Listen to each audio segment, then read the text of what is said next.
Philip Schaff. O Primeiro Concílio de Nicéia. Esse audiolivro é uma tradução livre de um pequeno capítulo do livro de Schaff, sobre os 7 concílios ecumênicos, disponível em domínio público. A tradução e produção desse audiolivro foi realizada pelo canal Livros Históricos. Para facilitar a compreensão do audiolivro, algumas alterações e simplificações foram feitas. Na verdade, boa parte da obra foi enxugada, pois existem muitos comentários em torno de cada cânon, o que deixaria a obra bastante extensa. O audiolivro foca apenas nos impactos do concílio e os seus cânones. Prefácio. O Primeiro Concílio de Nicéia foi o primeiro concílio ecumênico entre as igrejas do cristianismo realizado em 325. Foi a primeira tentativa de alcançar um consenso na igreja através de uma assembleia representando toda a cristandade. Seus principais feitos foram a resolução da questão cristológica da natureza divina de Jesus e sua relação com Deus Pai. Além disso, foi a primeira forma de promulgação da lei canônica. O concílio foi importante para anatemizar a heresia ariana, que até hoje existe em seitas cristãs como os Mormons, ou as Testemunhas de Jeová. Segundo o arianismo, Jesus não era Deus, ou estava em uma posição inferior a Deus. A obra é como se segue. A história do Concílio de Nicéia foi tantas vezes escrita por tantos historiadores brilhantes, desde a sua reunião até hoje, que qualquer nota histórica das causas que levou à sua montagem, ou relato de seus procedimentos, parece totalmente desnecessário. O editor, no entanto, atreve-se a chamar a atenção do leitor para o fato de que neste, como em todos os outros 7 concílios ecumênicos, a questão que os pais consideraram não foi o que a suposta Sagrada Escritura pode significar, nem o que eles, a partir de argumentos a priori, pensaram ser consistente com a mente de Deus, mas algo totalmente diferente, era a de saber o que eles receberam. Eles entenderam que sua posição era a de testemunhas, não a de exegetas. Eles reconheceram apenas um dever repousando sobre eles a este respeito, que era entregar para outros homens fiéis a coisa boa que a igreja recebeu de acordo com o comando de Deus. O primeiro requisito não era aprender, mas honestidade. A pergunta que eles foram chamados à resposta não foi sobre o que eles acham certo ou pensavam da Sagrada Escritura, mas o que lhes foi ensinado, o que lhes foi confiado para transmitir aos outros. Quando chegou a hora, no quarto concílio, de examinar o tomo do Papa São Leão, a questão não era se poderia ser provado a satisfação dos pais reunidos sobre a Santa Escritura, mas se era a fé tradicional da Igreja. Não era a doutrina de Leão no século V, mas a doutrina de Pedro no I, e da Igreja desde então, que desejavam acreditar e ensinar. Por isso, quando estudaram o tomo, disseram, abre aspas, esta é a fé dos pais. Esta é a fé dos apóstolos. Os apóstolos assim ensinaram. Cirilo assim ensinou. Fecha aspas. Nenhum ato de nenhum dos 2 primeiros concílios ecumênicos foi proferido. O credo niceno é encontrado nos atos dos concílios ecumênicos de Éfeso e Calcedônia, também sendo encontrado na Epístola de Eusébio de Cesareia à sua própria igreja, na Epístola de Santo Atanásio, nas histórias eclesiásticas de Teodoreto e Sócrates, e em outros lugares. As variações no texto são absolutamente sem importância. O Sínodo de Nicéia estabeleceu este credo. Esse credo é: cremos em Deus, o Pai Todo-Poderoso, Criador de todas as coisas visíveis e invisíveis, e em um só Senhor Jesus Cristo, o Filho de Deus, o unigênito de seu Pai, da substância do Pai, Deus de Deus, luz da luz, verdadeiro Deus do próprio Deus, gerado, não feito, sendo de uma substância, consubstancial com o Pai. Por quem todas as coisas foram feitas, tanto as que estão no céu como na terra. Que para nós homens e para nossa salvação desceu do céu e se encarnou e se fez homem. Ele sofreu e no 3º dia ele ressuscitou e subiu ao céu. E ele deve voltar para julgar os vivos e os mortos. E cremos também no Espírito Santo. Acreditamos que cada um desses 3 é subsistente, o Pai verdadeiramente como Pai, o Filho verdadeiramente como Filho, o Espírito Santo verdadeiramente como Espírito Santo, como também disse nosso Senhor, quando enviou seus discípulos para pregar a todas as nações e batizá-los em nome do Pai, do Filho e do Espírito Santo. E a esse credo, acrescenta-se que quem quer que seja que diga que houve um tempo em que o Filho de Deus não existia, ou que antes de ser gerado, ele não era, ou que foi feito de coisas que não eram, ou que ele é de uma substância, ou essência diferente do Pai, ou que ele é uma criatura, ou sujeito à mudança, ou à conversão, seja anátema, conforme é dito pela Igreja Católica e Apostólica. Esses são os cânones dos 318 santos pais reunidos na cidade de Niceia, na Bitínia. Cânon 1. Se alguém doente foi submetido por médicos a uma operação cirúrgica, ou se foi castrado por bárbaros, que fique entre o clero. Mas, se alguém em boa saúde se castrou, convém que essa pessoa, se já estiver inscrita no clero, deva então cessar de seu ministério, e que tal pessoa não deva ser promovida.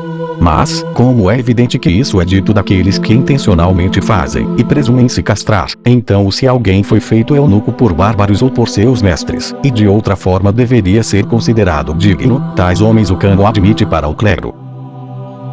Cânon 2. Portanto, seja por necessidade, seja pela urgência dos indivíduos, muitas coisas foram feitas contrárias ao cânon eclesiástico, de modo que os homens acabaram de se converter do paganismo para a fé, e que foram instruídos por pouco tempo, foram imediatamente levados à pia espiritual, e assim que são batizados, avançam para o episcopado ou o presbitério. Parece-nos certo que, no futuro, tal coisa não seja feita.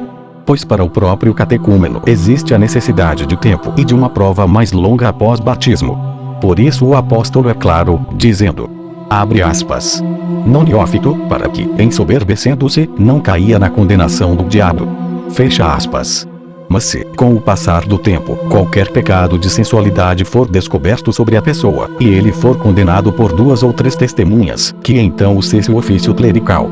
E quem quer que transgrida essas promulgações, porá em perigo sua própria posição clerical, como uma pessoa que presume desobedecer ao grande sínodo. Cânon 3.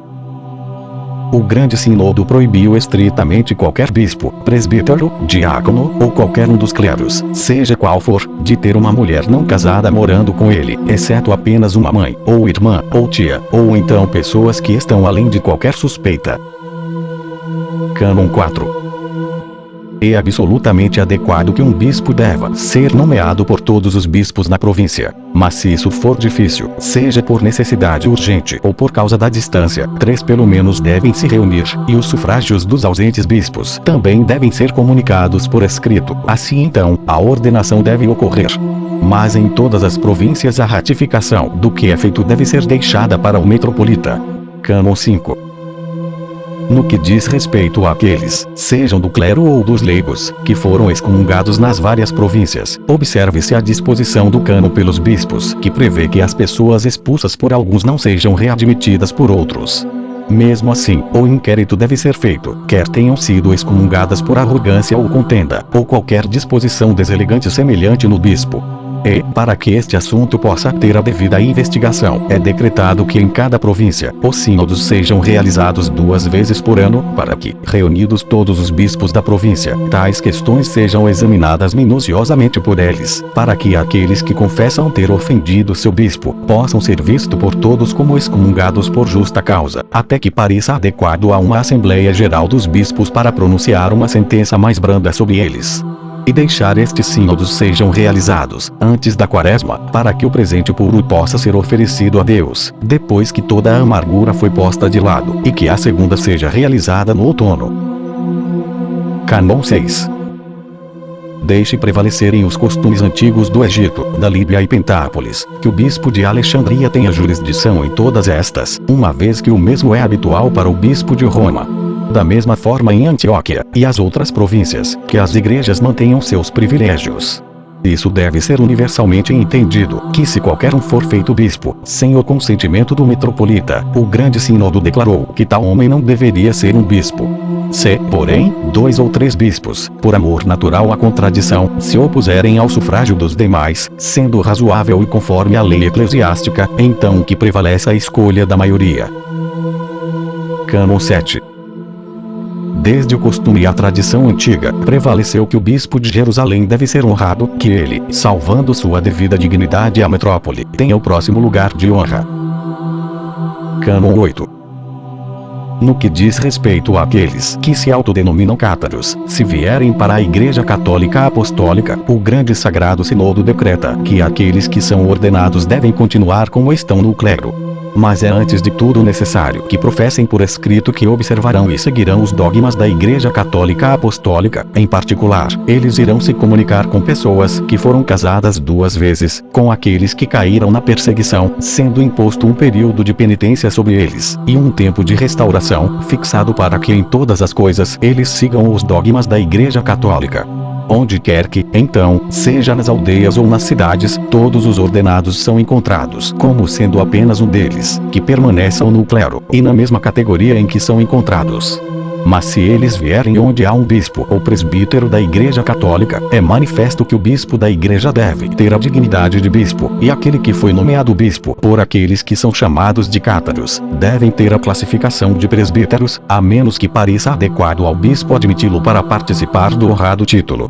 Ou, se isso não for satisfatório, então o bispo providenciará para ele um lugar como presbítero, a fim de que ele possa ser evidentemente visto como sendo do clero, e que não pode haver 2 bispos na cidade. Cano 9. Caso existam presbíteros que foram promovidos sem exame, ou se após exame eles fizeram confissão do crime, e homens agindo em violação do cano impuseram as mãos sobre eles, apesar de sua confissão, tal cano não o admite, pois a Igreja Católica requer aquilo que é irrepreensível. Cânon 10. Se algum dos que faleceram foi ordenado por meio de ignorância, ou mesmo com o anterior conhecimento dos ordenadores, isso não prejudicará o cânone da Igreja, pois quando forem descobertos, serão depostos. Cânon 11. Em relação aos que caíram sem compulsão, sem estragar suas propriedades, sem perigo ou coisas semelhantes, como aconteceu durante a tirania de Licínio, o Sínodo declara que, embora eles não tenham merecido clemência, eles devem ser tratados com misericórdia. Todos os que foram comunicantes, se eles se arrependerem de coração, passarão 3 anos entre os ouvintes. Por 7 anos eles serão prostradores. E por 2 anos eles devem se comunicar com as pessoas em orações, mas sem oblação. Cânon 12. Aos quais foram chamados por graça, e exibiram o primeiro zelo, tendo deixado de lado seus cintos militares, mas depois voltando ao seu próprio vômito, como cães, de modo a recuperarem seus postos militares. Que estes, depois de terem passado o espaço de 3 anos como ouvintes, sejam prostradores por 10 anos. Mas, em todos esses casos, é necessário examinar bem o propósito deles e como parece ser o seu arrependimento.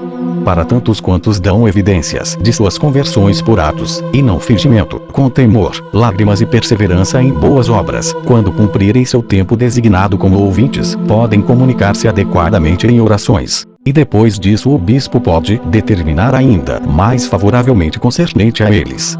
Mas aqueles que levam o assunto com indiferença, e que pensam que a forma de entrar na igreja é suficiente para sua conversão, devem cumprir o tempo todo. Cânon 13. Quanto à morte, deve ser mantida a antiga lei canônica, a saber, que, se alguém está à beira da morte, não deve ser privado do último e indispensável sacramento. Mas, se alguém for restaurado à saúde, após receber a comunhão, que ele permaneça entre aqueles que se comunicam em orações. Mas, no geral, e no caso de qualquer moribundo pedir para receber a Eucaristia, que o bispo, após o exame feito, dê a ele. Cânon 14. Relativo aos catecúmenos que prescreveram, o Sagrado e o Grande Sínodo decretou que, depois de terem passado 3 anos apenas como ouvintes, eles poderão rezar com os catecúmenos. Cânon 15. Por causa da grande perturbação e discórdias que ocorrem, é decretado que o costume prevalecente em certos lugares contrários ao cânon devem ser totalmente abolidos, de modo que nem bispo, presbítero, nem diácono poderá passar de cidade em cidade. E se houver alguém, após este decreto do Sagrado e Grande Sínodo, ainda assim tentar tal coisa, ou continuar em qualquer curso, seus procedimentos serão totalmente nulos, e ele será devolvido à igreja pela qual ele foi ordenado bispo ou presbítero. Cânon 16. Nem presbíteros, nem diáconos, nem quaisquer outros inscritos entre o clero, que, não tendo temor de Deus diante de seus olhos, nem em relação ao cânon eclesiástico, pode se remover imprudentemente de sua própria igreja, e ser recebido por outra igreja. Todas as restrições devem ser aplicadas para restaurá-los em suas próprias paróquias. E, se eles não forem, eles devem ser excomungados. E se alguém ousar repeticiamente levar a ordenar em sua própria igreja um homem pertencente a outra, sem o consentimento de seu próprio bispo, da qual ele separou, deixe a sua ordenação ser nula. Cano 17. Visto que muitos dos inscritos entre o clero, seguindo a cobiça e desejo de ganho, têm esquecido a escritura divina, que alerta sobre a usura, ao emprestar dinheiro, peça o centésimo da quantia. O sagrado e grande sínodo pensa que se depois deste decreto alguém for encontrado para receber usura, se ele o realizar por transação secreta, ou de outra forma, como exigindo-o todo e meio, ou usando qualquer outro artifício por causa de lucro sujo, ele será deposto do clero e seu nome eliminado da lista. Cano 18. Chegou ao conhecimento do Sagrado e Grande Sínodo que, em alguns distritos e cidades, diáconos administram a Eucaristia para os presbíteros. No entanto, nem o cânon nem o costume permitem que aqueles que não têm o direito de oferecer, possam dar o corpo de Cristo aos que oferecem. E também foi conhecido que certos diáconos tocam na Eucaristia, mesmo antes dos bispos. Que todas essas práticas sejam totalmente eliminadas, e que os diáconos permaneçam dentro de seus próprios limites, sabendo que eles são os ministros do bispo e os inferiores dos presbíteros. Deixe-os receber a Eucaristia de acordo com sua ordem, após os presbíteros, e deixe o bispo, ou o presbítero administrar a eles. Além disso, não deixe o diácono se assentar entre os presbíteros, pois isso é contrário ao cânone e à ordem. Se, após este decreto, qualquer um se recusar a obedecer, deixe-o ser deposto do diaconato. Cano 19. Em relação aos paulianistas, isto é, os que negavam a divindade de Cristo, devido ao seu bispo, que vieram se refugiar na Igreja Católica, foi decretado que eles devem por todos os meios ser rebatizados. E se algum deles que no passado foi contado entre seus cleros, devem ser considerados irrepreensíveis e sem censura, que sejam rebatizados e ordenados pelo bispo da Igreja Católica. Mas se o exame descobrir que eles são inadequados, eles devem ser depostos. Da mesma forma no caso de suas diaconisas, e geralmente no caso daqueles que foram inscritos entre seu clero, observem a mesma forma. E queremos dizer com diaconisas as tais que assumiram o cargo, mas que, uma vez que não têm imposição de mãos, devem ser contados apenas entre os leigos. Cano 20. Portanto, assim como existem certas pessoas que se ajoelham no dia do Senhor e nos dias de Pentecostes, portanto, a fim de que todas as coisas sejam observadas uniformemente em todos os lugares, parece bom para o Sagrado Sínodo que a oração deva ser feita em pé para Deus.